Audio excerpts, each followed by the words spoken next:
할렐루야. 잘 지냈었어요? 코로나가 빨리 끝내야 되는데, 그죠? 그래서 마음껏 예배 드려야 되는데 너무 오래 가는 것 같습니다. 그러다 보니까 우리의 신앙도 이게 버릇이 습관되다 보니까 점점 침체지고 있잖아, 그런 생각이 듭니다.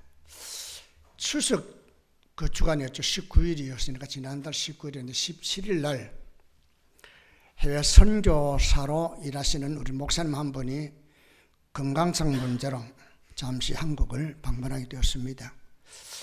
그 전에 이제 14일간의 격리를 끝나고 나와가지고 저한테 전화 오기를, 목사님 한번 만나시죠. 만나자고. 언제 만나면 좋겠냐니까 다음 주중, 추석 그 주간이라고 하기에, 그래요? 그러면서 하는 말씀이, 목사님, 제2 목사님을 좀 같이 만나 식사를 할 수 있도록 주선해 주셨으면 좋겠습니다. 그래요? 그러죠. 그런데 그 말 끝에 이런 말을 하더라고요. 내가 몇 년 전부터 그 목사님하고 통화도 하는데 전혀 분위기가 이전 같지가 않습니다. 무언가 오해를 하고 있는 것 같습니다. 그러면 하는 말씀이, 내가 지금 수술 받으러 들어왔는데 내 나이도 있고 그러니까 이걸 그냥 한국에 들어왔다 그냥 갈 수 없어. 그 목사님 만나서 원인이 뭔지 대화를 좀 나누고 풀고 갔으면 좋겠습니다.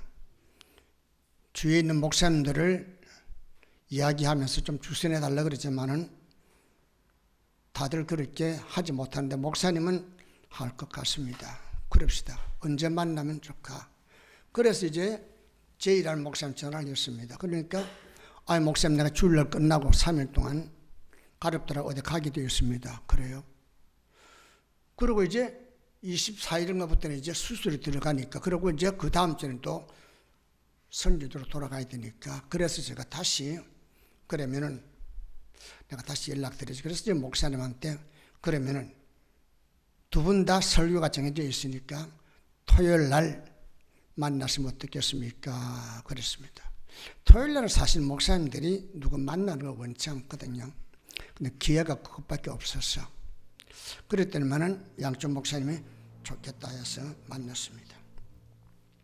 그 K 목사님 이야기가, 내가 심장 수술을 받는데 꼭 그것 때문은 아니지만은 내 나이를 볼 때 내가 주의 부름을 받을 때 얼마 남지 않았습니다. 그러면서 진지하게 저한테 이야기한, 저보다 나이가 어린데도 마치 저보다 빨리 갈 것 같이 이야기를 하더라고요. 그 이야기를 듣다가 문득 생각나는 것이 1년 전에 절친했던 총회 목사님 한 분이 목사님들과 이렇게 좋은 화해를 도모하다가 거기에서 코로나 걸려가지고 2, 3일 만에 돌아갔었어요. 그래서 우리가 장례식도 가보지 못했는데 며칠 전에 1주년 추도 예배라는 이야기를 드렸습니다. 그러면서 스쳐가는 말씀이, 죽는구나, 우리는 언제든지. 그 목사님하고 대화를 나누고 그 제2라는 목사님과 K라는 목사님 셋이서 식사를 나누는데 너무 순탄하게 일을 잘 풀려가지고 아주 화해하고 좋게, 원래 뭐 꼬인 것도 없었어요. 즐겁게 끝나게 되었습니다.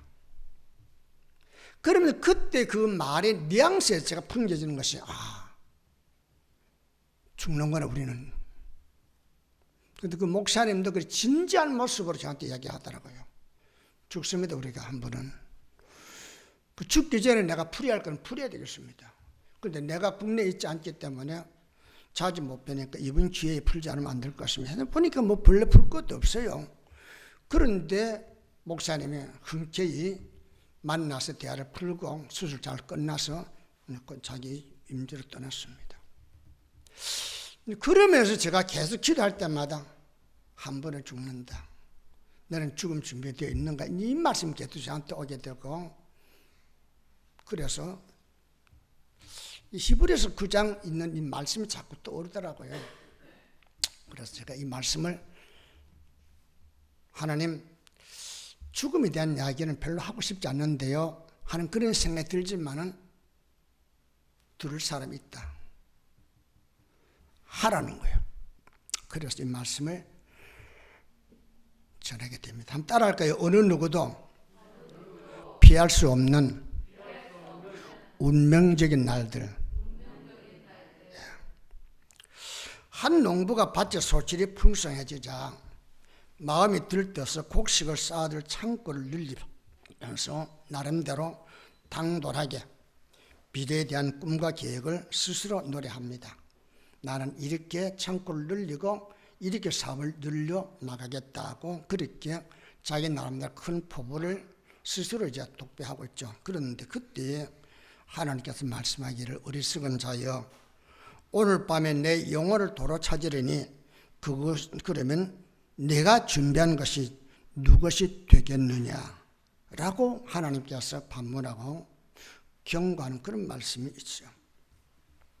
자기를 위하여 재물을 쌓아두는 데는 정성과 열심을 기울이면서도 하나님께 대하여 부여하지 못한 자를 향한 경고와 책망이 있죠. 여기서 어리석은 자라는 이 말은 무지와 교만으로 하나님의 존재를 불신하고 그분의 뜻을 거부하고 함부로 사는 사람을 일컬어서 어리석은 자다 그렇게 말합니다. 사람이 소를 살 때는 뭐예요? 먼저 외양간을 준비해 놓고 소를 사죠. 그죠? 하나님이 천지 만물을 모두 창조하신 후에 당신의 형상을 닮은 인간을 창조하시고 에덴 동산에 두시면서 동산에 있는 모든 것을 자유롭게 향유하면서 나와 교제하자 그렇게 하셨습니다. 그러면서 네가 피조물이라는 사실 잊지 말라. 선악과를 먹지 말라. 먹는 날에는 반드시 죽게 될 것이다 라고 이렇게 경고했습니다. 모든 걸 허용했습니다. 단 하나, 너는 피조물이고 하나님의 명을 받아야 할 존재라는 사실 잊지 말라. 선악과를 먹어서는 안 된다고 했습니다. 그러나 아담 부부는 사탄의 게임에 빠져 하나님 말씀을 경휼히 여겨 선악과를 취함으로 스스로 언약을 깨뜨려 육신은 죽음을 당하게 되고 영혼은 지옥으로 가는 그런 신세로 전락하고 말죠. 인간 스스로가 하나님을 불신함으로 자기가 지사 선택해서 사실은 지옥으로 가게 되는 이것이 우리 조상들이 우리에게 물려준 운명입니다. 그 결과 아담과 그의 후손은 자기의 의지와 신념과는 상관없이 어느 날 예고 없이 다가오는 죽음과 심판을 맞게 되었다는 겁니다.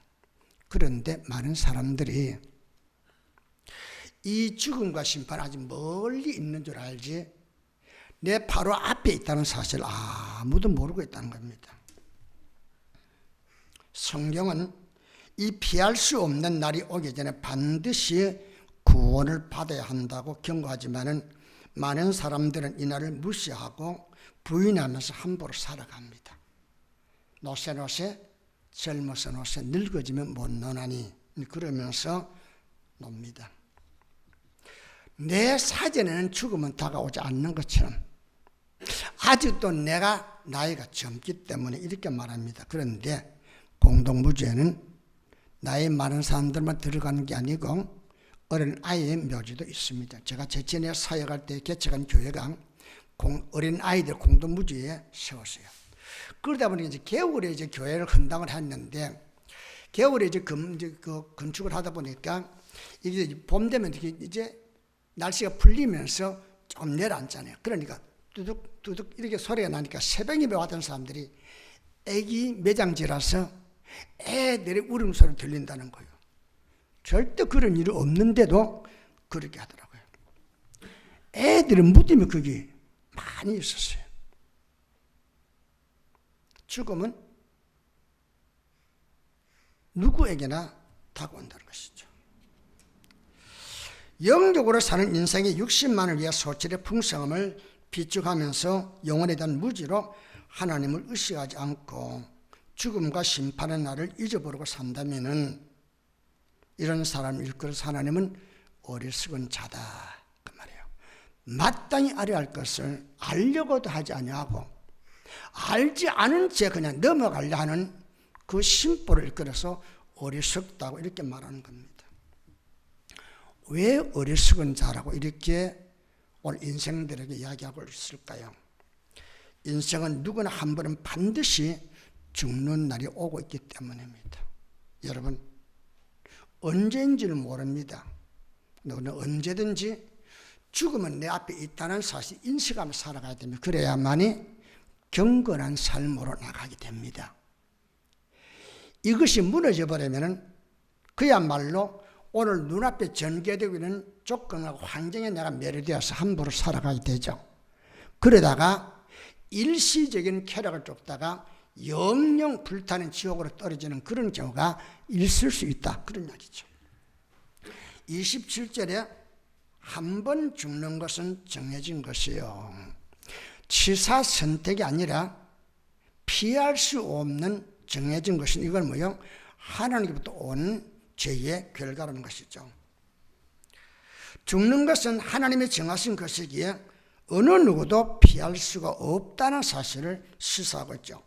성경은 아담의 후손이라면 본인의 의사와는 상관없이 죄로 말미암아 육신은 죽게 되고 육체와 분리된 영혼은 구세주에 대한 믿음의 여부에 따라 심판을 받게 되어 있다고 분명하게 이야기하고 있습니다. 사람들은 어떻게 믿느냐고 말합니다. 믿기 어렵죠. 인간의 육신적인 생각으로, 인간의 이성으로는 죽음으로 끝나버리지. 그럽니다.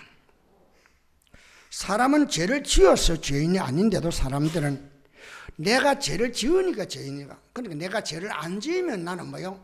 의로운 자라 그렇게 착각하고 있습니다. 그러니까 죄값은 반드시 뭐요? 죄로 말미 오기 때문에 내가 죄를 안 짓는데, 내가 선하게 사는데 왜 내게 죽음이 오겠는가? 그러므로 나에게는 죽음이 안 온다. 이렇게 생각하는 사람들이 많이 있습니다. 여러분, 우리는 죄를 지어서 죄인이 아니라 죄의 본능을 지니고 태어나기 때문에 우리 안에는 뭐요? 죄를 지을 수 있는 가능성을 충분히 가지고 있다는 겁니다. 그렇기 때문에 조건과 환경과 분위기만 조성되어지면 언제든 우리는 죄를 범할 수가 있는 겁니다. 어찌 사람이 그래 가지고 잘못되냐 이렇게 따지지만은 나도 그럴 수 있다는 겁니다. 내가 그 사람 보고 책망하고 있지만 책망하는 나도 그 사람과 똑같은 죄의 결과를 가져올 수 있다는 사실을 우리는 인지해야 됩니다. 그런데 우리는 그거는 전혀 생각지 않습니다. 남이 죽을 때 아이고 죽었다고 슬퍼하면서도 나에게도 그런 슬픔이 온다는 사실은 전혀 인지하지 않고 살아갑니다. 여러분, 사는 것 현실이죠. 죽음도 피할 수 없는 현실로 다가온다는 말입니다. 그러기에 죽음을 무시하고 부정해도 때가 되면 어떤 방법과 모양으로든지 죽음은 나에게 기약 없이 찾아와서 나를 끌고 간다 하는 말씀이에요. 근데 이것을 준비하지 않으면요, 일시적인 행복과 쾌락과 향락에 취해서 살다가 결국 뭐요? 영원한 형벌이 떨어진다는 것이죠. 그런데 사람들은 그걸 못 믿겠다는 거예요. 하나님은 여러분과 내가 믿든지 안 믿든지 그 동의를 구하면서 역사하지 않습니다. 하나님 당신의 선하신 선한 목적과 뜻을 따라서 인간을 다스리시고 오늘도 창조주로서 당신의 주권을 행사하고 있다는 사실이죠. 그러므로 이건 여러분이 믿든지 안 믿든지 순간 아니라 안 믿으면 뭐예요? 나는 믿든 안 믿든 그 결과를 초래하게 된다는 것입니다. 이건 피할 수 없는 겁니다. 그렇기 때문에 하나님은 이 피할 수 없는 인간의 죽음과 심판을 못 믿게 하기 위해서 육신의 몸을 입고 이 땅에 오셔서 십자가에 우리의 죄를 단번에 속량하시고 누구든지 죄를 믿으면 구원을 받을 수 있게 그 길을 마련해 놨다는 것이죠. 그러니까 인간이 노력해서 구원받는 게 아니라 이미 노력해서 이루어 놓으신 구원의 은총, 예수님을 통한 그 피의 공로를 내 것으로 받아들일 때 나는 예수의 이름으로 말미암아 구원을 받게 되었다는 것이죠. 할렐루야.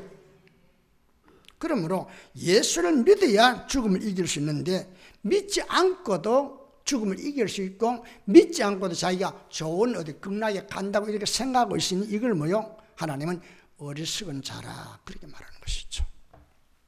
이것이 안 믿는 사람에게만 해당합니까? 아니에요.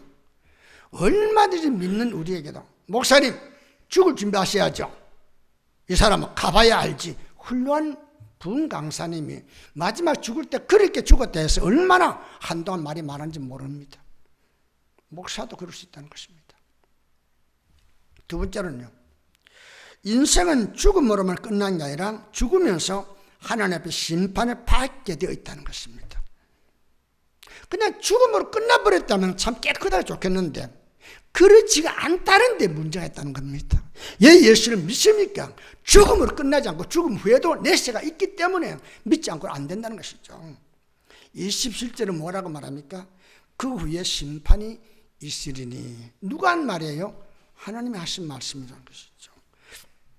죽음은 죄값으로 내려진 형벌이기에 죄인된 인생은 죽음과 동시에 하나님의 심판을 받게 되어 있다는 것이죠.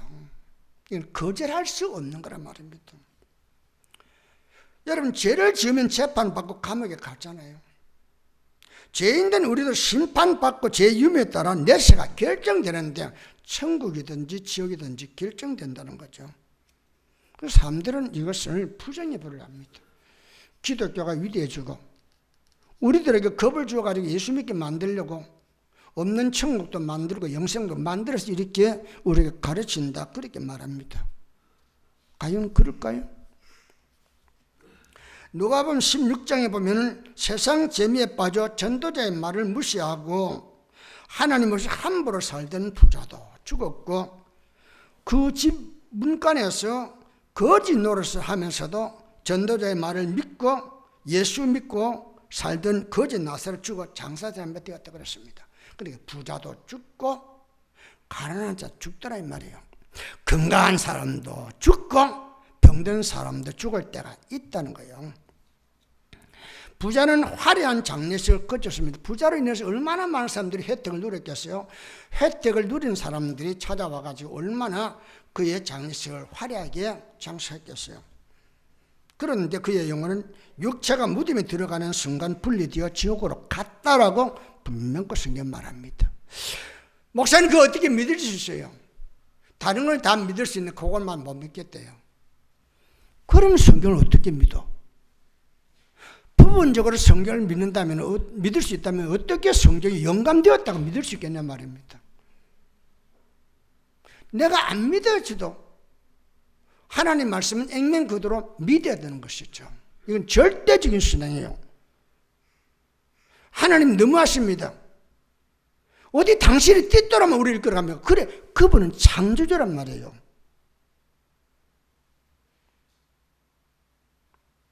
토기장이가 흙으로 그릇을 만들 때 흙하고 인원합니까?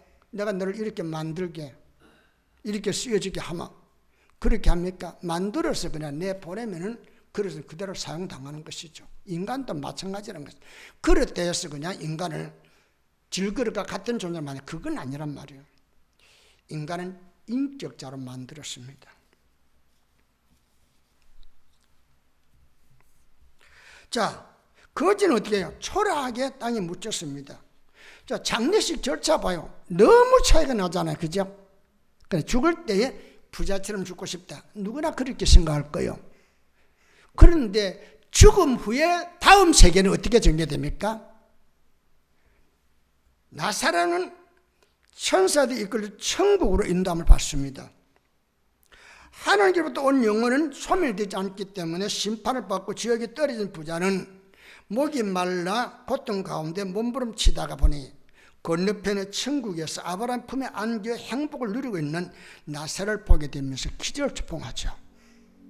저 우리 집에서 내가 주는 음식 찌끄러기 먹고 살던데 저가 어찌 아브라함의 품에 안겨서 저렇게 행복할 수 있겠느냐, 그러면서 도움을 청하잖아요. 누가복음 16장 24절 보니까 아버지 아브라함이에요. 이 사람 전혀 하나님과 상관이 없는 사람 아니어서 부자. 그도 뭐요? 유태인이었습니다. 적어도 하나님의 존재를 아는 사람이었습니다. 그러나 믿지 않았다는 것이죠. 아버지 아브라함이 나를 긍휼히 여기사 나사를 보내어 그 손가락 끝에 물을 찍어 내 혀를 서늘하게 하소서.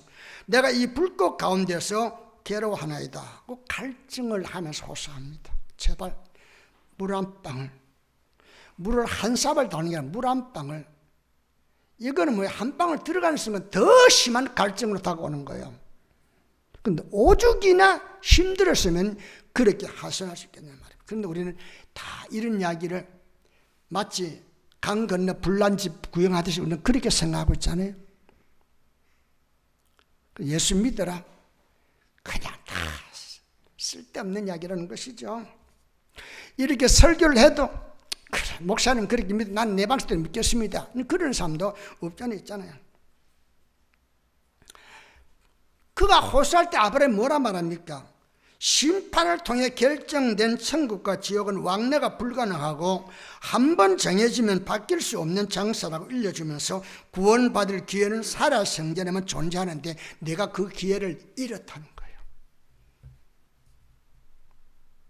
여러분, 이 말을 듣는 부자가 얼마나 큰 충격받았겠어요. 근데 여러분과 내가 이 충격을 받아야 됩니다. 한 번도 그런 충격이 없어요. 왜? 버림받았다는 사실을 알지 못하기 때문에요. 내가 지옥에 간다는 사실을 알지 못하기 때문에 내가 구원받았다는 사실도 안 믿어지는 거죠. 안 믿어지니까 기쁨도 없는 거죠. 신앙생활은 뭐요? 구원받은 기쁨을 하는 거 아니에요. 그게 내 힘의 저력이요, 능력이요, 에너지요. 근데 이게 없다 보니까 그냥 가고 싶으면 가고 오고 싶으면 오고 그런단 말입니다. 더구나 코로나로 인해 가지고 이제 집에서 예배 드릴 수 있으니까 집에 드리는 분들을 내가 이야기하는 게 아닙니다. 집에 드릴 수 있으니까 적당하게 그냥 신앙 유지만 하면 되지. 그러다가 막상 내 안에 있는 믿음은 어느 순간 다 새나버리고 신앙의 행위 껍데기만 남아있다가 나중에 주 앞에 설 때에 준비 안 돼 있다면 어떻게 할까 내겠죠.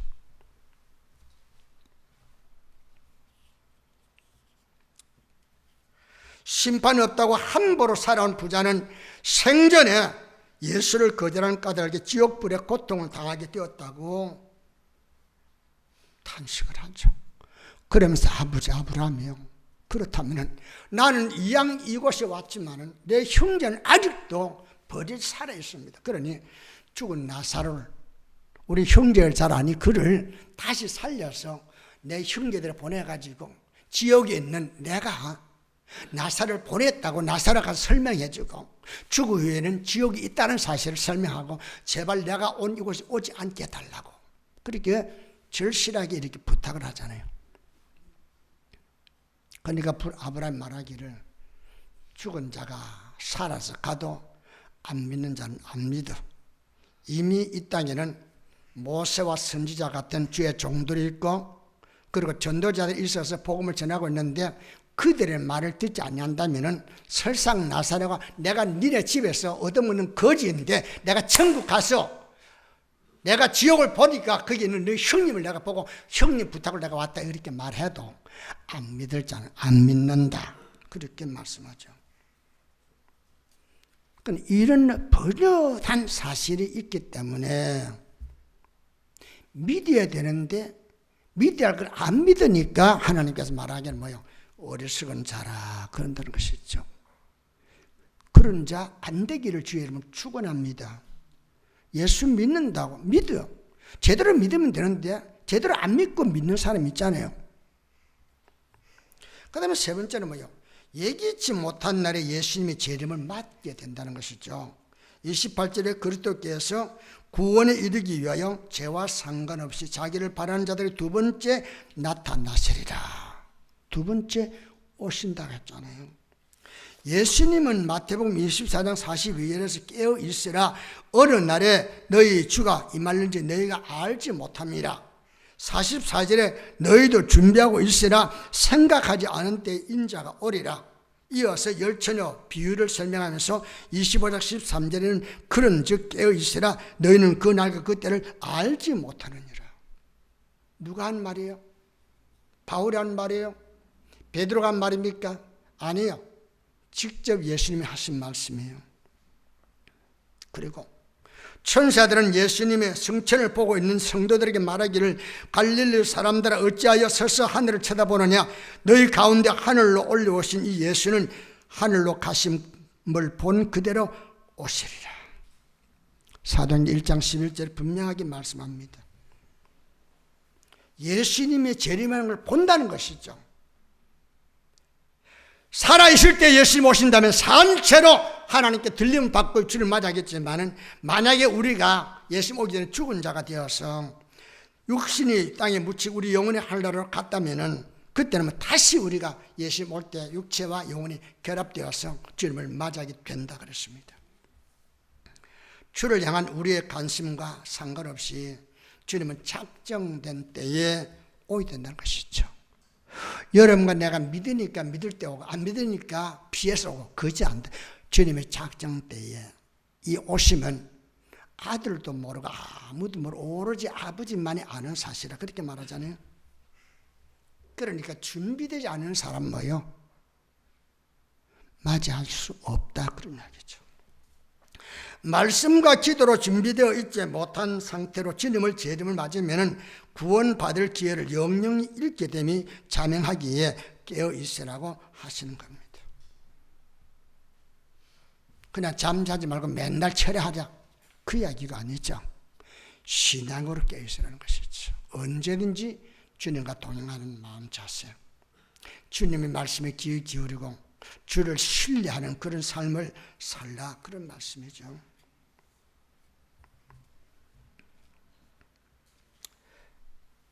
성경에 기록된 모든 예언과 언약은 다 성취되었습니다. 그런데 유일하게 딱 한 가지 남아 있습니다.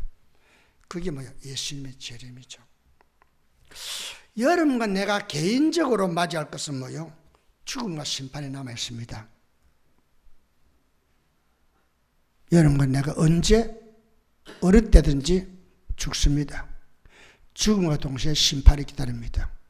이걸 우리 모든 개인이 동일하게 맞이할 겁니다. 그리고 전체적으로 뭐요? 주님의 재림을 믿든지 안 믿든지 다 보게 될 것이고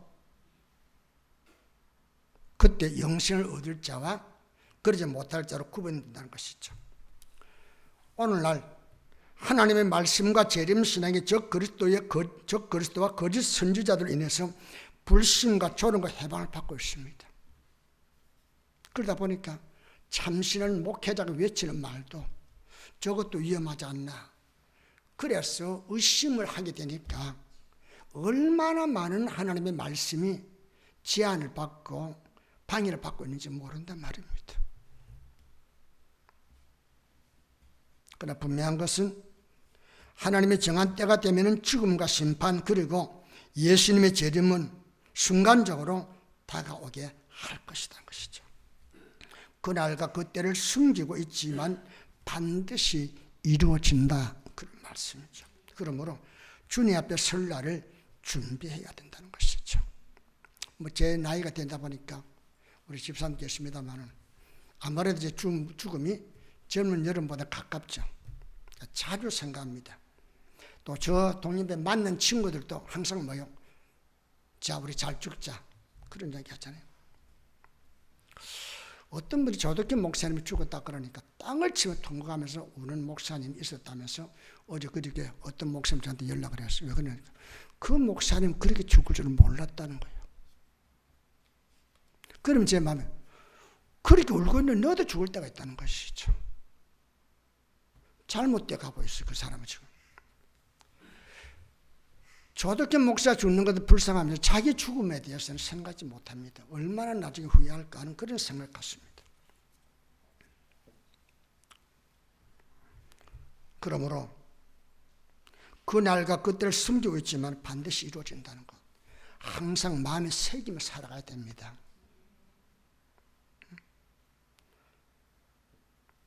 죽는 것으로 인생이 끝나지 않습니다.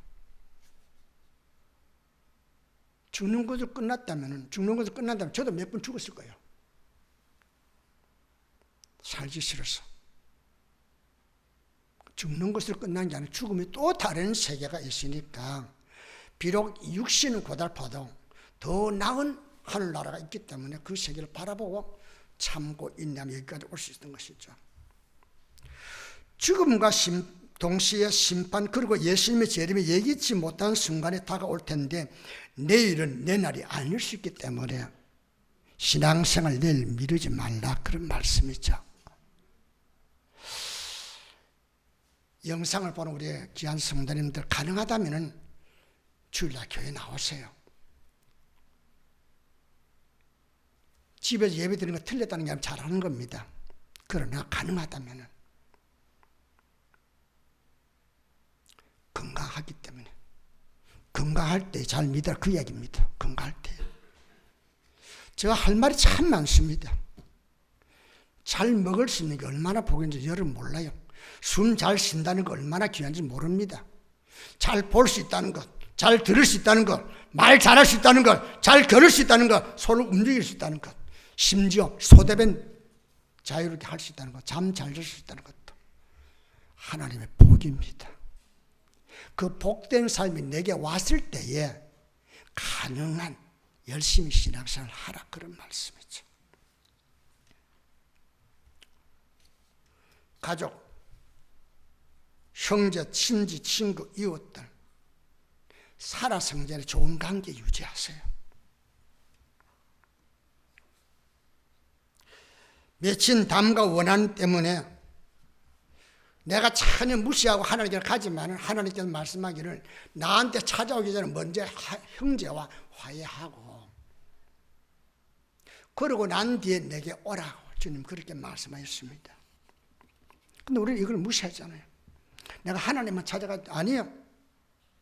하나님 찾아가기 전에 하나님 말씀하기를 맺힌 거 있느냐? 풀어라. 풀어야 됩니다. 그러니까 그 목사님, K 목사님이 J 목사 찾아와서 내가 혹시 잘못한 게 있으면 용서해달라고. 그러니까 그 J 목사님 아니 그런 게 없어. 다만 오해가 있었다는 것이죠.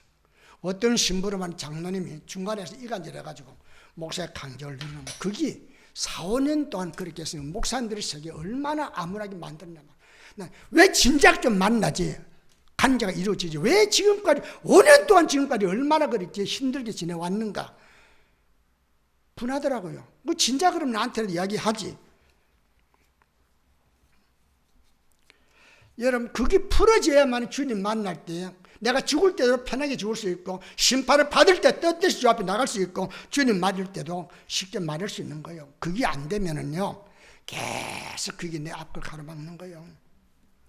주님이 나를 부르시는 죽음 앞에서 심판 앞에서 재림하시는 예수님의 호명에 답을 해야 하는 그런 자리에서 말이에요. 막힘없이 주여 내가 여기 있나이다. 그렇게 답을 해야 될 텐데 내 앞에 뭔가 가로막혀 있어요. 그런 생각 해본 일 있습니까? 한 번도 안 해봤죠? 저는 그 생각 때문에 내가 기절해 본 일이 있습니다. 좌절해 본 일이 있습니다. 왜? 너무 무서웠어. 너무 두려웠어.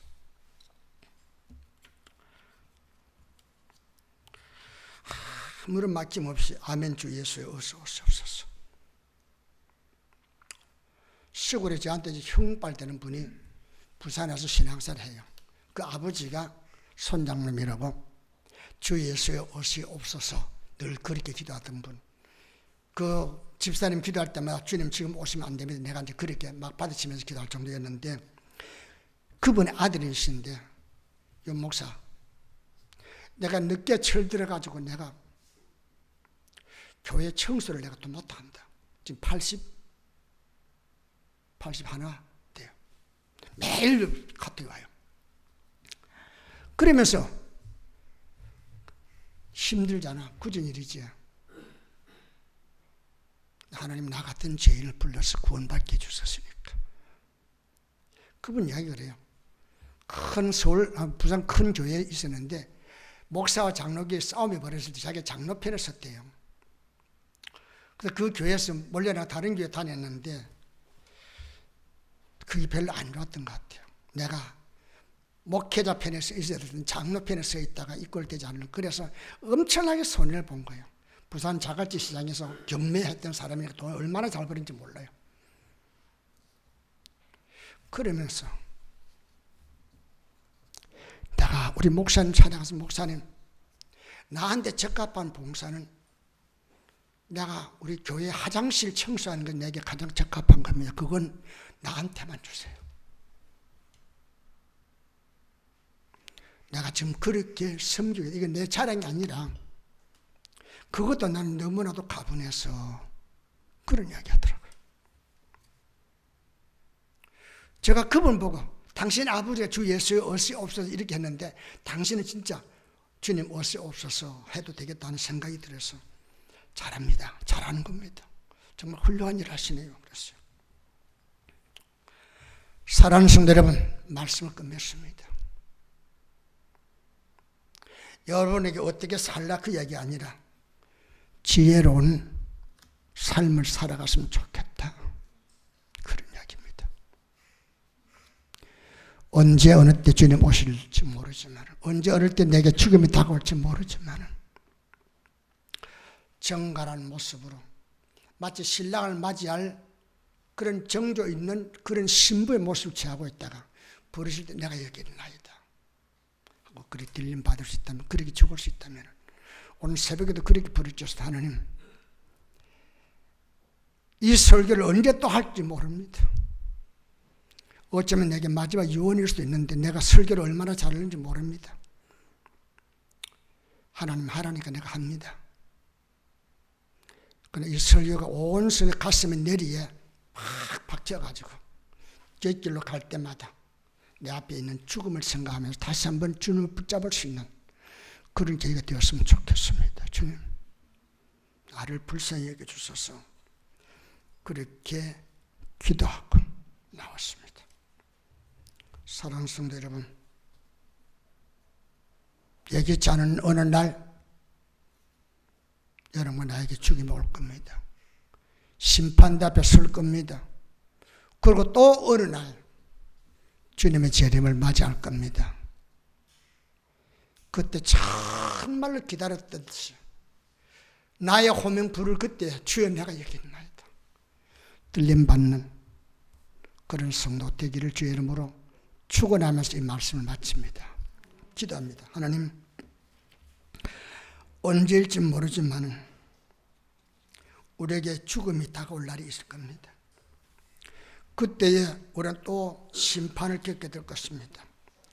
그리고 주님의 재림이 살아생전에 올지 우리가 죽음 뒤에 올지 모르지만 분명 그 주의 재림 때에 주 앞에 설 때에 부끄럼 없이 깨끗한 정결한 신부가 되어 주를 맞이할 수 있는 그런 저들 될 수 있게 만들어 주옵소서.